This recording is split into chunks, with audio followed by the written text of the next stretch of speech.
très audacieux, photographiquement, surtout pour l'époque, très moderne, mais aussi, je trouve, dans le sens, quoi, dans le symbolique de cette façon de composer autour, c'est-à-dire où le sujet central n'est pas forcément au milieu, au centre, mais peut être à la périphérie.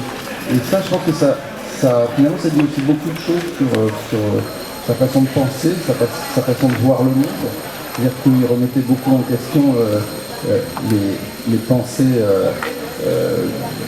dominantes, donc au centre des préoccupations. Et lui était plutôt dans une alternative, dans autre chose, dans la périphérie. Donc ça, moi j'aimais bien cette métaphore-là, dans un sens.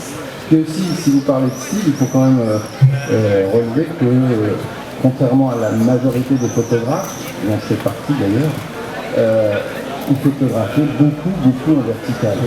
Hein, c'est-à-dire que c'est quand même aussi intéressant parce qu'on voit horizontalement et il faut basculer l'appareil, voir autrement, et composer autrement, et couper la réalité autrement, parce que de toute façon, la photographie, c'est une question de coupure, de choix. On parlait, Agnès parlait de choix, donc d'editing, hein, dans notre jargon, on parle d'editing photographique.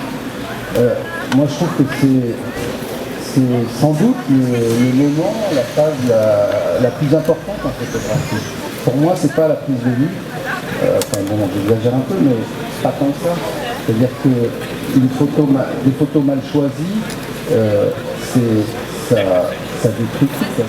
C'est la façon de la choisir qui va déterminer un style, une personnalité, qui va faire en sorte que le lecteur va rentrer dans un univers ou pas, personnel, intime.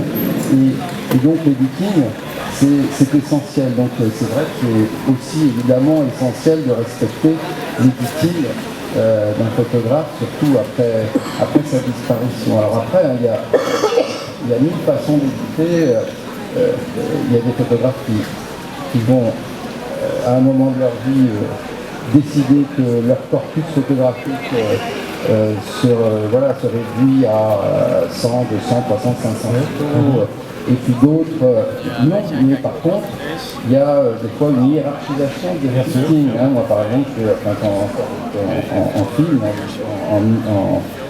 en film avec les planches compactes, voilà, il y a aussi un crayon rouge, j'encadre les photos que je préfère, que je revendique en rouge, et puis celles que je revendique moins, soit je fais juste une barre là, ou alors 3 barres, enfin bon, après je change de couleur, il y a que des codes, mais ça, peu importe.